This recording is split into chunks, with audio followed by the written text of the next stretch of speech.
नमस्कार मित्रों, buzzing stocks पर आप सभी का बहुत बहुत स्वागत। आज की वीडियो में हम ऑप्शन ट्रेडिंग के कुछ और कॉन्सेप्ट पर चर्चा करेंगे। आज हम बात करेंगे ऑप्शंस ग्रीक्स की। ये वीडियो थोड़ा लंबा हो सकता है क्योंकि ग्रीक को समझाने में थोड़ा समय लगेगा। और आपसे एक अनुरोध है कि अगर आपको मेरा प्रयास पसंद आता है तो वीडियो को शेयर करें। तो आइए चलते हैं और कुछ नया सीखते हैं।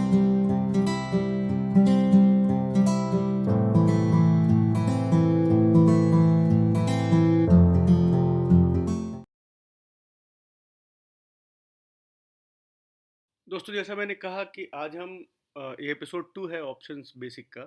और आज हम बात करेंगे ऑप्शन ग्रीक्स की। तो आगे चलते हैं। सबसे पहले रिकैप देखते हैं हमने कल क्या सीखा था। हमने कॉल और पुट ऑप्शन समझा था, बेसिक टर्मिनोलॉजी समझी थी, प्राइसिंग कैसे निकालते हैं, इंट्रिंसिक और एक्सट्रिंसिक वैल्यू क्या होती है वो हमने देखा, और मनीनेस क्या होता है। तो अगर आपको ये नहीं समझ में आया हो तो एक बार आप दोबारा देखिएगा, क्योंकि these are important basic concept to go higher in the learning curve. और आज का वीडियो है थोड़ा हैवी हो सकता है और आपको हो सकता है कि दोबारा देखना पड़े एक दो बार कॉन्सेप्ट समझने के लिए। हालांकि मैं कोशिश करूंगा कि मैं बिल्कुल इजी लैंग्वेज में समझाऊं। तो उसके पहले मुझे कुछ क्वेश्चंस आए जो मुझे इंटरेस्टिंग लगे, तो पहले उन पे बात करेंगे। दो तीन क्वेश्चंस हैं। तो तुषार जी का सवाल मुझे बड़ा पसंद आया। उन्होंने पूछा कि why we have two options for buy and sell. For buy we can use CE, why we have the P short, same for short. If we have P, then why we have another option as a C short. These things nobody explain in video. New beginners are always confused in the same terms. आप ये समझिए तुषार जी कि options जो है वो trade होते हैं contract में।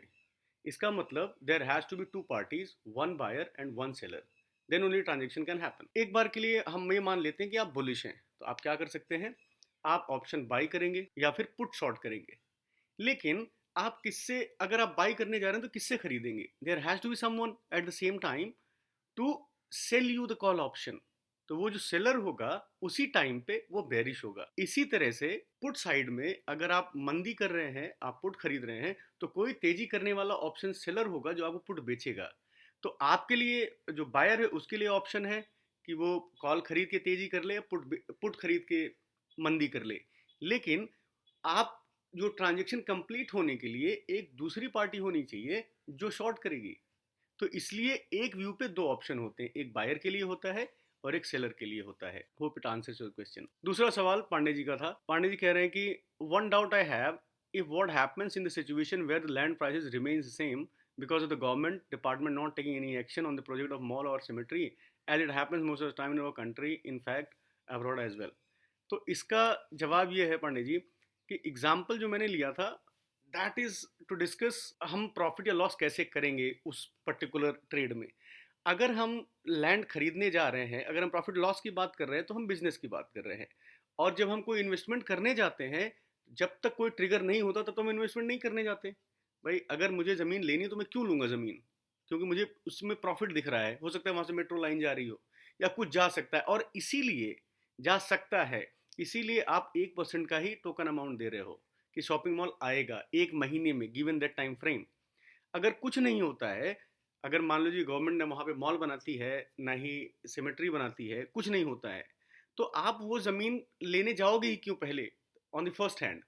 आप ऐसे घूमते घामते ऐसे थोड़ी कुछ भी खरीद लोगे। आपको कुछ ट्रिगर दिखता है कि हाँ यहाँ पे ये होने वाला है इसलिए मैं ये करने जा रहा हूँ। अगर कुछ नहीं होता है तो आपका जो प्रीमियम दिया है ना इंक्रीज होगा ना डिक्रीज होगा। तो आप अपना या लेना चाहें तो ले सकते हैं या फिर आप एग्जिट कर सकते हैं उस कॉन्टैक्ट से। तो अगर कुछ नहीं बनता है तो आप पहले वहां जाएंगे ही क्यों? जब तक ट्रिगर नहीं होगा तब तक आप बिजनेस ट्रांजेक्शन करने क्यों जाएंगे? Hope it make sense. Sandeep ji कह रहे हैं कि चार्ट कौन सा यूज करना चाहिए, एप्लीकेशन कौन सा यूज करें और किताबें क्या हैं।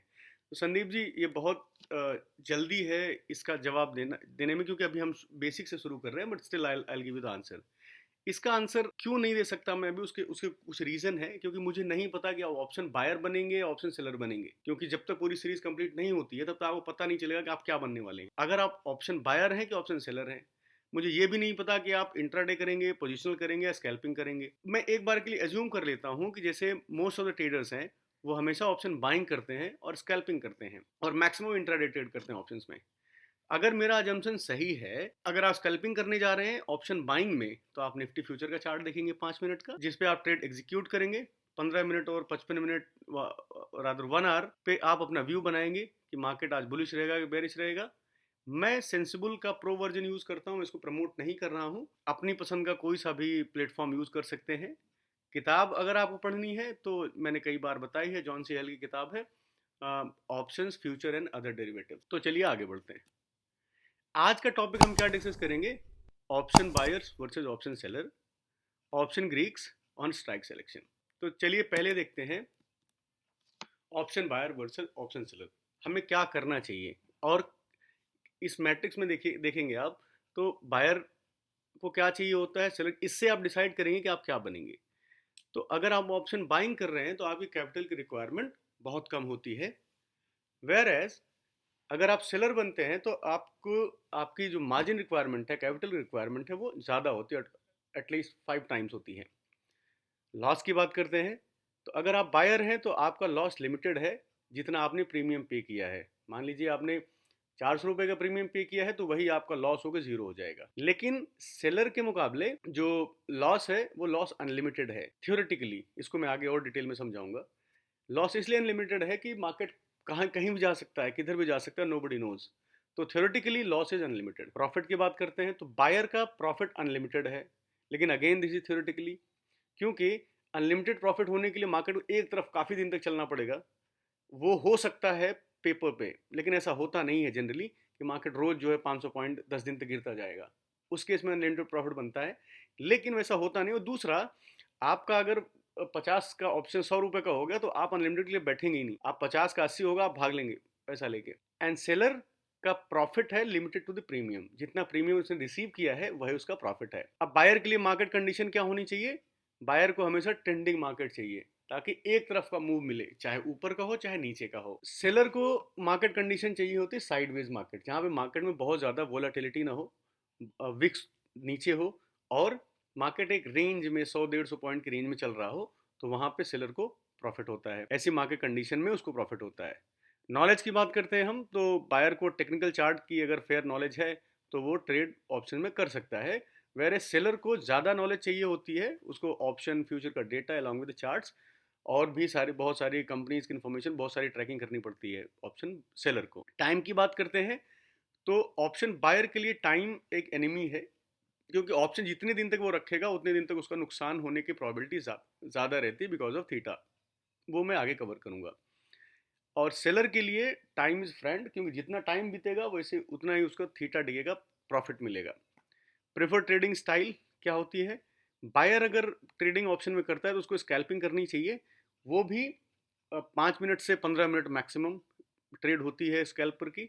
और सेलर के लिए क्योंकि उसको थीटा चाहिए होता है तो वो पोजिशनल ट्रेडिंग करता है, 2 दिन 4 दिन 5 दिन हफ्ते भर या फिर एक्सपायरी तक रखता है। विनिंग और इन लॉन्ग टर्म, जो विनिंग प्रोबेबिलिटी है बायर की वो कम होती है 30%, क्योंकि हमेशा ट्रेंडिंग मार्केट नहीं होता है एंड टाइम उसके अगेंस्ट में चलता है। वेर सेलर की प्रोबेबिलिटी ज़्यादा होती है जीत विनिंग की, क्योंकि उसके टाइम उसके फेवर में होता है और most of the time 70% time market range bound रहता है, सिर्फ 30% मार्केट ट्रेंडिंग होता है। एंड कंडीशन ऑफ मनीनेस, जो ऑप्शन बायर होता है वो हमेशा चाहता है कि उसका ऑप्शन जो उसने खरीदा है वो इन द मनी हो जाए बाय द एक्सपायरी। जब एक्सपायरी हो तो जो ऑप्शन है वो इन द मनी हो जाए। और ऑप्शन सेलर चाहता है कि जो भी उसने ऑप्शन बेचा है वो आउट ऑफ द मनी हो जाए, ताकि उसकी वैल्यू जीरो हो जाए। तो अगर अब इस चार्ट को देख के अब आप डिसाइड करिए कि आप क्या बनना चाहते हैं। आप ऑप्शन बायर बनना चाहते हैं कि ऑप्शन सेलर बनना चाहते हैं? ऑप्शन सेलर थोड़ा थोड़ा कमाता है, लेकिन लगातार कंटिन्यूएशन में कमाता है। और ऑप्शन बायर किसी एक दिन 2 दिन 3 दिन ट्रेंडिंग मार्केट में कमाता है, बाकी दिन वो लूज करता है। लेकिन हमारे जो मार्केट में ट्रेड होती है most of the time the retail traders are option buyer, क्योंकि पैसा कम लगता है और उनको दिखता है कि यहाँ तो प्रॉफिट अनलिमिटेड अनलिमिटेड है, लॉस सिर्फ प्रीमियम का है। और सेलर में पैसा भी ज़्यादा चाहिए, अनलिमिटेड रिस्क है तो मैं क्यों करूँ। बट इवेंचुअली लॉन्ग रन में सेलर का पैसा बनता है, बायर का कम बनता है। अब मैं वो आपको एग्जांपल दिखाता हूँ, ये स्क्रीनशॉट मैंने लिया है। अगर आप देखिए तो अगर आप ऑप्शन ए बाई करते हैं, अगर 16,600 की पुट आप बाई करते हैं 50 क्वांटिटी में, तो आपको देखिए मार्जिन रिक्वायरमेंट है 22,250 रुपए की। रेट क्या है? 445 का। वेर एज अगर इसी एक लॉट को आप सेल करने जाते हैं, सेम 16,600 की स्ट्राइक का पुट ऑप्शन है, एक ही लॉट आप सेल करने जा रहे हैं तो आप देखिए आपकी मार्जिन रिक्वायरमेंट 1,03,000 है। तो इससे ये पता चलता है कि आपकी मार्जिन रिक्वायरमेंट ज़्यादा है ऑप्शन सेलिंग में और बाइंग में कम है सेम लॉट के लिए। अब ब्रेक इवन अगर आपको याद हो पिछले वीडियो में मैंने डिस्कस किया था, तो अब देखिए अगर आपने ये खरीदा है 16,600 की पुट, तो आपको फ़ायदा कब होगा? मान लीजिए आप एक्सपायरी तक रखते हैं। अब मैं एज्यूम कर रहा हूँ कि आप 16,000 की पुट 600 की पुट आप खरीदते हैं और मार्च एक्सपायरी मंथली एक्सपायरी तक इसको होल्ड करते हैं। तो आपको प्रॉफिट बनाने के लिए तो पहले तो आप 4,445 रुपये का आप प्रीमियम दे रहे हैं, तो और प्रॉफिट बनाने के लिए आपका मार्केट मार्च एक्सपायरी तक 16,150 के आसपास नीचे बंद होना चाहिए। तब आप ब्रेक इवन पे आएंगे क्योंकि आपने 445 रुपये पहले दे रखा है। तो 16,600 माइनस 445 कम्स अराउंड 16,150। 16,150 पे तो आपका ब्रेक इवन होगा। अब 16,150 से और नीचे जाता है, 16,100 15,900 जाता है, तब आपको प्रॉफिट बनेगा। तो इसका मतलब आपको एक तगड़ा मूव चाहिए नीचे की तरफ, लगभग 500 पॉइंट का, तब आप ब्रेक इवन पे आते हैं 450 पॉइंट पे, और उसके बाद 400 पॉइंट और नीचे आता है तब आप प्रॉफिट बनाते हैं। तो जो अनलिमिटेड प्रॉफिट है, अनलिमिटेड प्रॉफिट बनाने के लिए इसको कम से कम पहले तो 500 पॉइंट नीचे मूव हो तो आप ब्रेक इवन पे आएंगे। अगर 1000 पॉइंट नीचे मूव होता है या उसके बाद फिर आपका अनलिमिटेड प्रॉफिट बनता है। लेकिन क्या इतना बड़ा मूव आता है या आपको डेली गिरता जाता है? इस तरह से नहीं होता है। तो अनलिमिटेड प्रॉफिट थ्योरेटिकली पेपर पे लिखा जाता है, जनरली अनलिमिटेड प्रॉफिट के लिए कोई बैठता भी नहीं है। आपका ब्रेक इवन आ जाए मोस्ट ऑफ द टाइम अगर एक्सपायरी तक बैठते हैं, वही बहुत बड़ी बात है। वैसे जो ऑप्शन सेलर है, ये 16,600 की पुट जब बेच रहा है तो इसने 445 रुपये ले लिए। तो इसका लॉस कब शुरू होगा? 16,150 के नीचे जब मार्केट बंद हो जाना शुरू होगा तब। अगर मार्च एक्सपायरी अगर मार्च एक्सपायरी 16,550 पे भी हो जाती है, अगर एक्सपायरी 16,600 के नीचे भी होती है, तो ये जो उसका लॉस नहीं होगा क्योंकि उसने पहले से प्रीमियम आपसे ले रखा है। तो और अगर जहां तक रहा अनलिमिटेड लॉस वाली बात, तो अगर ये 16,150 के नीचे जाएगा तो उसको भी दिख रहा होगा कि भाई मेरा लॉस हो रहा है, तो वो अपना एग्जिट कर लेगा। तो अनलिमिटेड लॉस कहाँ से हो रहा है? पेपर पे दिखता है कि unlimited profit unlimited loss, but theoretically ऐसा होता नहीं है। तो आपने देखा, आपको पैसा ज़्यादा देना पड़ता है जब आप सेलिंग करते हैं। लेकिन अगर आप हेजिंग करते हैं, जैसे मैंने एक एग्जांपल लिया है, अगर आप हेजिंग करते हैं, आप बाइंग भी करते हैं और सेलिंग भी करते हैं, तो आपकी मार्जिन की रिक्वायरमेंट कम हो जाती है क्योंकि आपका रिस्क कंट्रोल में आ जाता है। तो यहाँ पे जैसे आप देखिए मैंने 16,000 पुट बाई करी है और 16,300 की बेच दी है। तो यहाँ क्या दे रहा हूँ मैं? 445 का प्रीमियम मैंने दिया, 329 का प्रीमियम मैंने वापस ले लिया, तो मेरी कॉस्ट 116-117 रुपये के आसपास आई। तो मेरा मार्जिन रिक्वायरमेंट कम हो गया और मेरा रिस्क रिस्क सेफ हो गया, आई मीन रिस्क कवर हो गया, ज़्यादा रिस्क नहीं है। वेर एज नेकेड ऑप्शन में आपका पूरे प्रीमियम जाने की संभावना रहती है जो कि जीरो हो सकता है। अब आते हैं अगले मुद्दे पे, ऑप्शन ग्रीक्स की बात करते हैं। तो ऑप्शन ग्रीक्स होता क्या है? जैसा कि मैंने पिछले वीडियो में बोला था कि ऑप्शंस प्राइस को बहुत सारे फैक्टर्स हैं जो इन्फ्लुएंस करते हैं, और वो सेंसिटिविटी जो होती है, जो रिस्क होता है ऑप्शन प्राइस का, उसको मेजर करने के लिए ग्रीक्स होते हैं, जिनमें से टाइम डिके क्या है, इम्प्लाइड वोलेटिलिटी और जो मूवमेंट है, उसको हम ग्रीक लेटर से डिनोट करते हैं।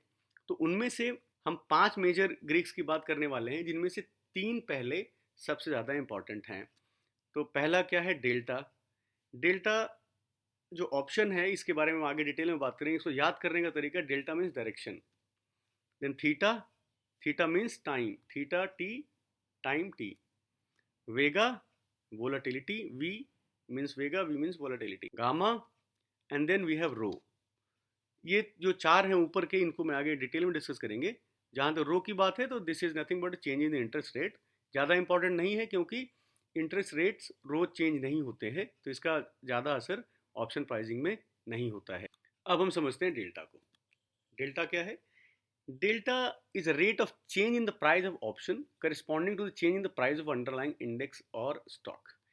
ये बताता है, इसका एग्जांपल लेते हैं, तो ऑप्शन का डेल्टा आपको ये बताता है कि अगर ऑप्शन इंडेक्स के प्राइस में 1 रुपये का मूवमेंट होता है तो आपके ऑप्शन प्राइस के रेट किस हिसाब से बढ़ेंगे। तो एग्जांपल के लिए लेते हैं, अगर कोई ऑप्शन है जिसका ऑप्शन डेल्टा का वैल्यू 0.60 है, 0.6 का डेल्टा है। तो अगर इंडेक्स या निफ्टी 1 रुपया मूव करता है तो ऑप्शन का प्राइस 60 पैसे से बढ़ेगा। Delta is positive for call and negative for the put.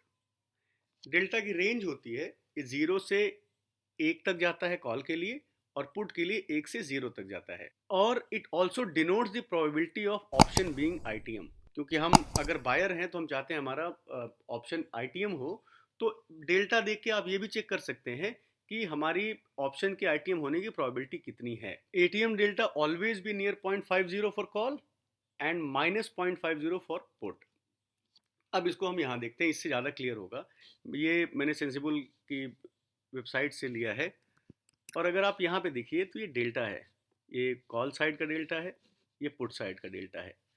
अब डेल्टा अगर आप देखें तो दिस इज 16,650 आपका एटीएम है, ये इन द मनी है, और ये ओटीएम है।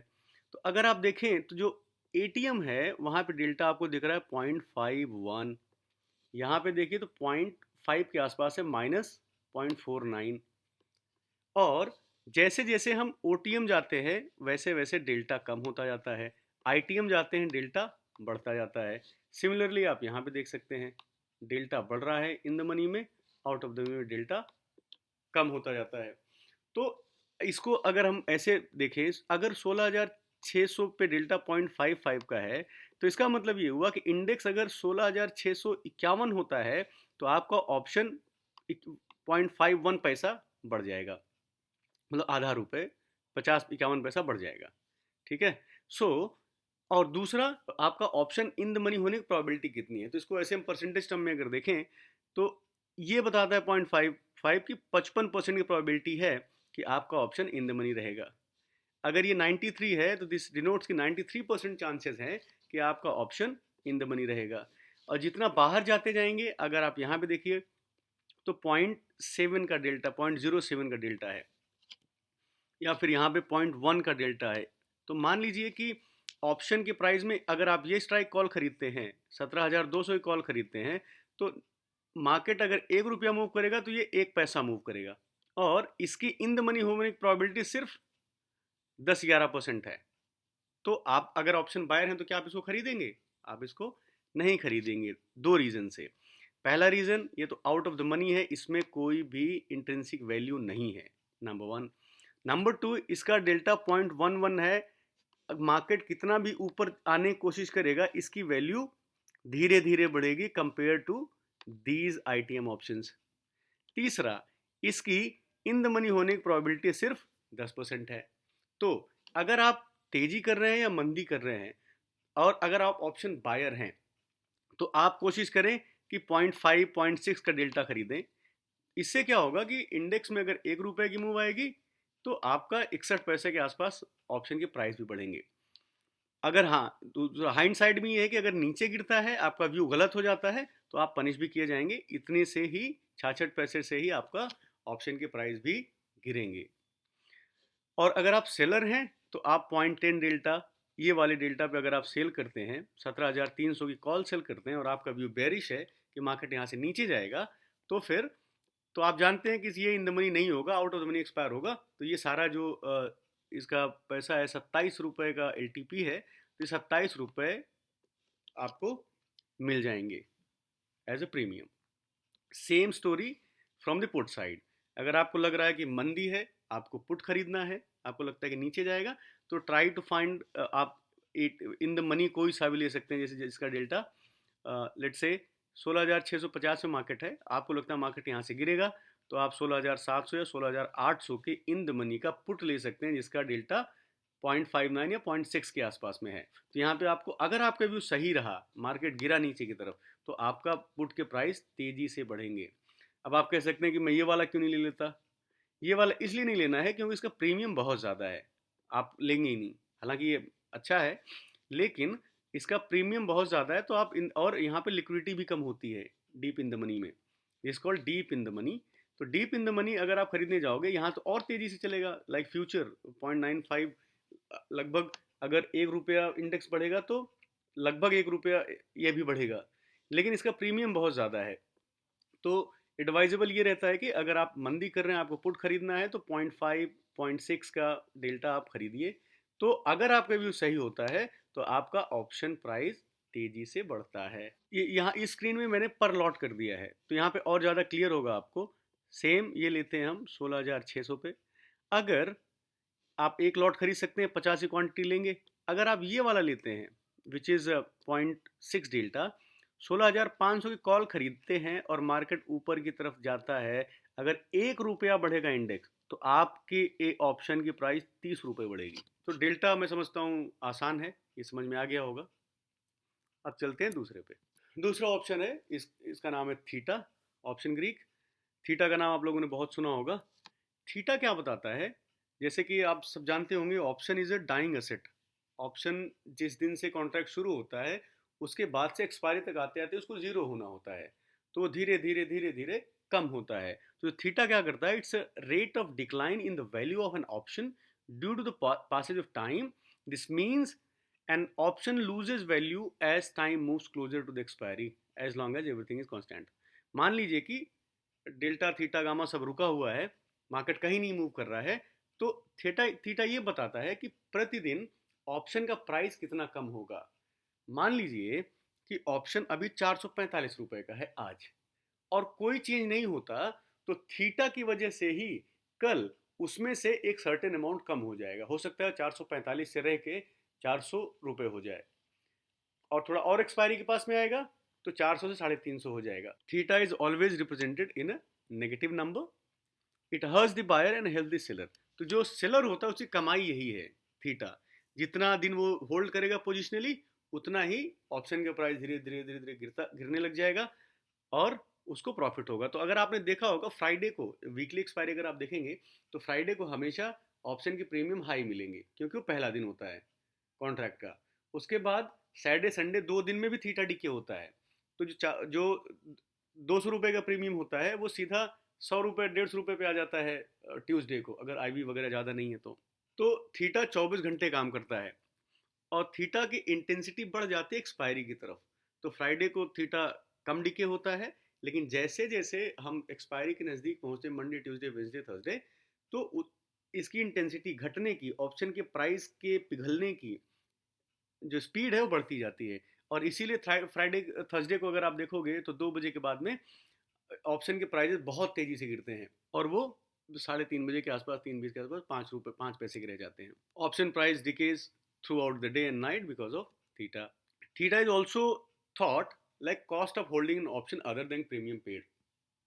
आपने तो 445 रुपये का प्रीमियम दे दिया है, लेकिन theta is cost of holding. अगर आप रोक रहे हैं, आप 2 दिन के लिए ऑप्शन बाई कर रहे हैं, 3 दिन के लिए बाई कर रहे हैं, मंथली ऑप्शन महीने भर के लिए बाई कर रहे हैं, तो आप मान के चलिए पर डे आपके ऑप्शन प्रीमियम में से उतना पैसा कट के ऑप्शन सेलर को चला जाएगा। तो इसीलिए अगर आपको पिछली स्लाइड याद हो तो मैंने बोला है कि option buying is good for scalping. 15-20 minute आधे घंटे के लिए आप स्कैल्पिंग कर सकते हैं और निकल जाइए, अगर आप नेकेड ऑप्शन बाइंग कर रहे हैं तब। अगर हेज्ड है तो दैट इज डिफरेंट स्टोरी। मैं कंसीडर कर रहा हूँ कि जो रिटेल ट्रेडर हैं जनरली नेकेड ऑप्शन बाइंग करते हैं, तो नेकेड ऑप्शन बाइंग अगर कर रहे हैं तो that has to be for just for minutes, आधे घंटे से ज़्यादा नहीं रुकना चाहिए। और सेलर क्या करेगा, वो उसको पोजिशनल लेके जाएगा सो दैट उसको डेली का थीटा मिलता रहे। Theta will be higher at near ATM strikes and decrease towards ITM and OTM. अब इसको हम यहाँ पे समझते हैं। यहाँ पे मैंने अब की बार थीटा लगा दिया है। अब आप थीटा ये वैल्यू में 20 रुपये में समझिए इसको। Let's assume this is 16,650, 16,600, 16,700। अब मान लीजिए हम कॉल की बात करें, हमारा व्यू बुलिश है, हम 16,600 का इन द मनी 0.5 या 0.6 का डेल्टा का कॉल खरीदते हैं जिसका प्राइस है 275 रुपये। तो अगर आप इस ऑप्शन को होल्ड करते हैं तो एक दिन में इसकी वैल्यू 20 रुपये कम होगी एक शेयर की। तो अगर आप 50 से मल्टीप्लाई कर देते हैं तो आपको एक लॉट पता चल जाता है। और अगर आप देखिए तो ये एट द मनी पे और in the money, eight the money के आसपास हायर है, और जैसे जैसे आप नीचे जाते जाएंगे थीटा डिके कम होता जा रहा है। जैसे जैसे ऊपर जाएंगे वैसे वैसे थीटा डिके कम होता जा रहा है। तो सबसे ज़्यादा एटीएम पे थीटा डिके। लोग यहाँ को 240 को चाहते हैं कि 240 मेरा 1000 का हो जाए, इन द मनी हो जाए। तो थीटा क्या बताता है कि एक दिन में आपके ऑप्शन के प्राइस में से कितना डिके होगा। अब इसको अगर मैं लॉट वाइज कर देता हूं तो आपको ये दिखेगा कि ये ऑप्शन अगर आप बाई करके जाते हैं, अगर घर पर ले जाते हैं इसको, तो आपका एक दिन का 1,000 रुपए का डिके लगेगा।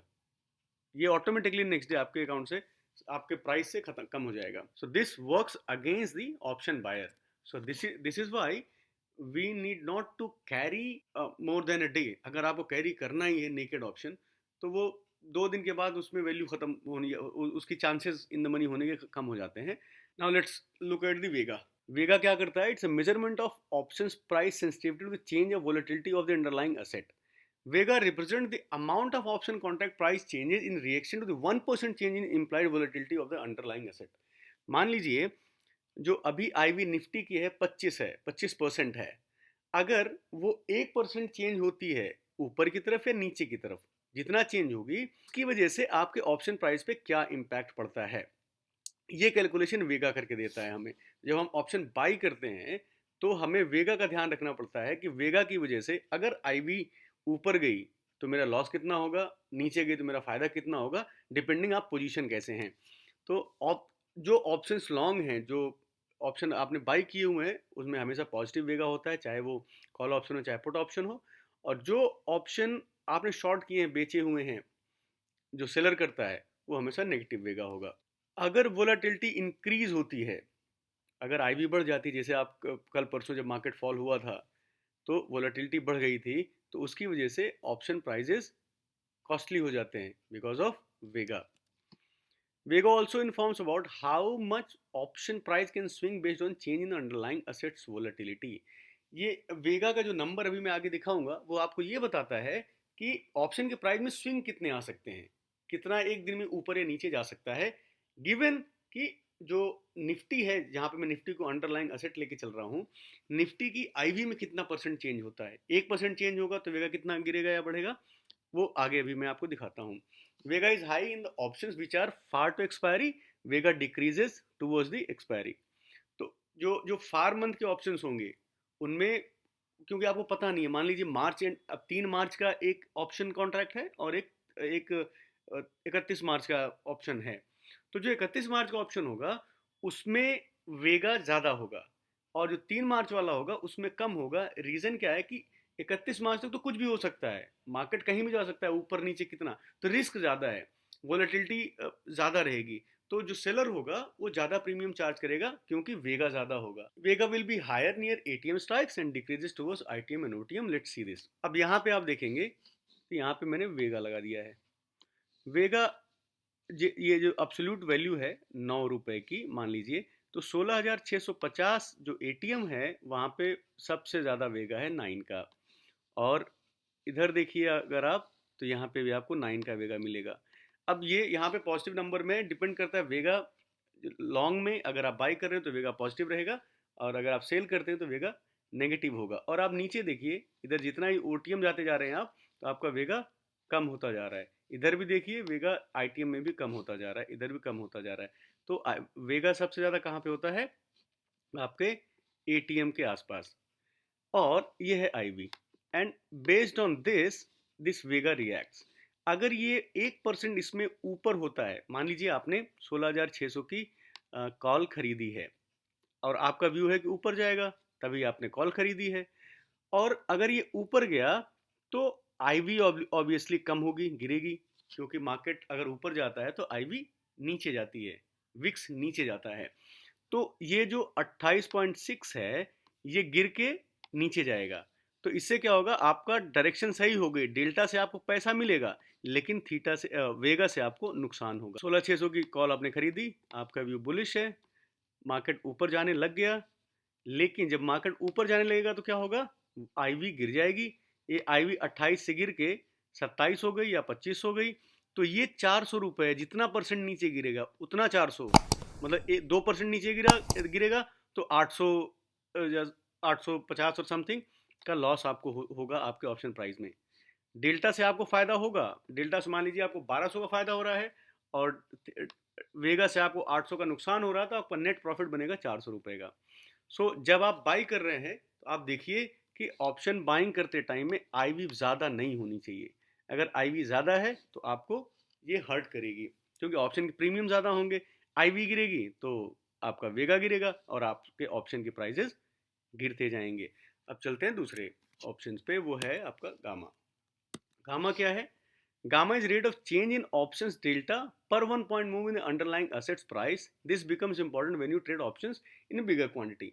हमें ज़्यादा फोकस रखना होता है ऑप्शन बायर के लिए। सबसे इंपॉर्टेंट जो वेरिएबल है जो ग्रीक है वो डेल्टा होता है, और उसके बाद जो ऑप्शन सेलर है उनके लिए सबसे इंपॉर्टेंट होता है थीटा। वेगा दोनों के लिए इक्वली इंपॉर्टेंट है, क्योंकि वो वोलेटिलिटी बताता है कि किधर को मार्केट जा सकता है, आई मीन कितनी रेंज में घूम सकता है। गामा क्या है? ये बताता है आपको rate of change in the delta.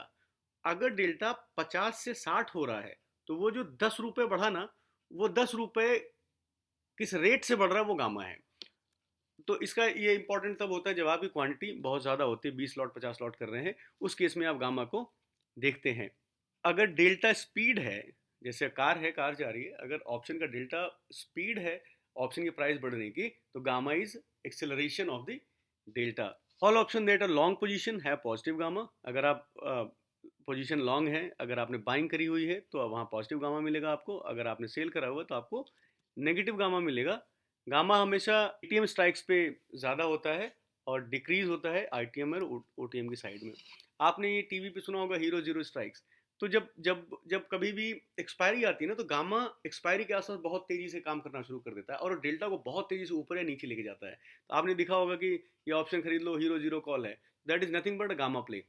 वहां पे क्या होता है, थीटा डीके हो रहा होता है, लेकिन अगर डायरेक्शन एक तरफ पड़ गई तो डेल्टा बहुत तेजी से चेंज होने लग जाता है बिकॉज ऑफ गामा, और ऑप्शन के प्राइस तेजी से बढ़ जाते हैं।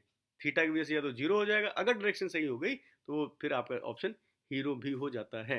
हालांकि this is not that much important, क्योंकि अगर आप ऑप्शन बाइंग कर रहे हैं और स्कैल्पिंग कर रहे हैं तो आपका टाइम लिमिट 5-10 मिनट का रहता है, 15 मिनट का, तो वहाँ पे ज़्यादा मैटर नहीं करता है। स्पेशली एक्सपायरी के दिन आप देख सकते हैं जब प्राइजेस बहुत तेज़ी से मूव होते हैं, that is because of gamma. यहाँ पे आप गामा मैंने लगा रखा है, ये आप देखिए।